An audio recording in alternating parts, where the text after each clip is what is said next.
So moving on to fundamentals, there are some key skills or characteristics that I believe are important for a good penalty killing team. And the first one in the players that we look for when we're trying to decide who's going to be a penalty killer or maybe who isn't, is the hockey sense side of things. Do they have good awareness as to what's going on around them? Like, that's one of the most important things, because they have to work with a group of guys. So they have to be able to read and react as things are going on. They have to know where people are behind them, what lanes they have to take away with their sticks. Players that are good penalty killers have good hockey sense, they have good awareness, so they know what's going on around them. The second one is skating ability. So those three sub-bullets, I guess you can say, they're quick. They can close quickly on checks. Their ability to work in straight lines, and then their angling ability. So for us in Kelowna, again, we tried to be as quick as we could. So when there was a time for us to pressure, we wanted guys to get out fast. And if they have a good ability to skate and get there quickly, well, you're going to do a great job of causing that power play a little bit of uncomfortability is something that we wanted to do. Working in straight lines. Every one of us has players that loop, and they go for the big loops, and you try to correct it all the time. Some guys do a better job of correcting it. Other guys are always going to be loopers. Those are typically not going to be your best penalty killers, because when they loop, they take themselves out of positions, seam passes open up, and typically those aren't going to be the guys that you'll want to see on your penalty kill. And the last bullet there is the angling, or one-on-one play. Great penalty killers have an ability to kind of push the puck to the direction that the penalty kill wants it to go to. And we all use angling drills in practice. Some of your players are terrible anglers. Some guys are really good at it. We've had a few guys in Kelowna that are terrific at it, that no matter where the puck is, they get that puck going in the direction they want it to be headed in. And that's important in regards to penalty killing. Strong, I touched on already. They have to be able to win battles. But maybe the other important point under strong is the ability to clear pucks. As I said, there's nothing more frustrating or difficult for a penalty kill when that puck isn't cleared all the way down the ice, so the power play gets second opportunities. So you want your guys to be strong. Good sticks. I think maybe this good sticks category is one of the most important things over the last little while, where there's so much time and attention being put on sticks. And it's not just penalty kill, it's 5-on-5 in the offensive zone, in the neutral zone, it's in the defensive zone.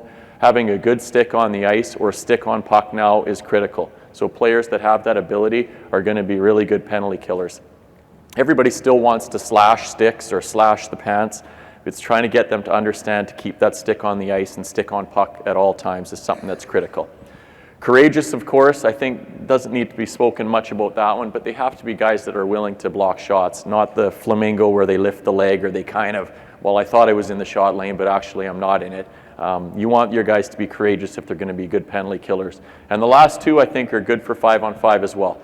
Vocal is important. When you're killing penalties, 4 guys work together. A lot of times they don't know where their outs are because they can't see what's going on behind them. So if you have a group of guys that communicate with each other on the ice, it makes their job so much easier. And the last point is work ethic. Your penalty kill needs to outwork a power play.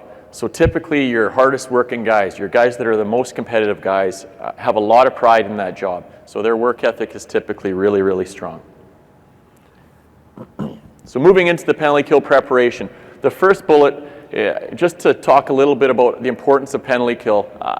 You know, in our league, in the Western Hockey League last year, the 4 teams, Kelowna, Edmonton, Calgary, and Portland, were the 4 top teams in regards to points in our league.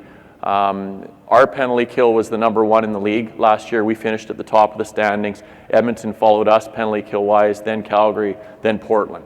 So the top 4 teams in the league point wise were also the top 4 teams in the league penalty kill wise. So there is a correlation. So it's so important that you give your penalty kill time. You have to make sure you work with it if you want it to be good. And that's, I think, showing a little point like that coming from our league, and I'm assuming it's probably the same in most leagues. Your point totals or where you are, I think there's a direct correlation to how you do with your special teams, in this situation, penalty kill in particular. So for us, find time to practice it. You know that Rodney Dangerfield, there's no respect at all for the penalty kill, because we all work on power play all the time. It's easier. Everybody wants to work on power play because you need to score goals. And sometimes we neglect our penalty kill.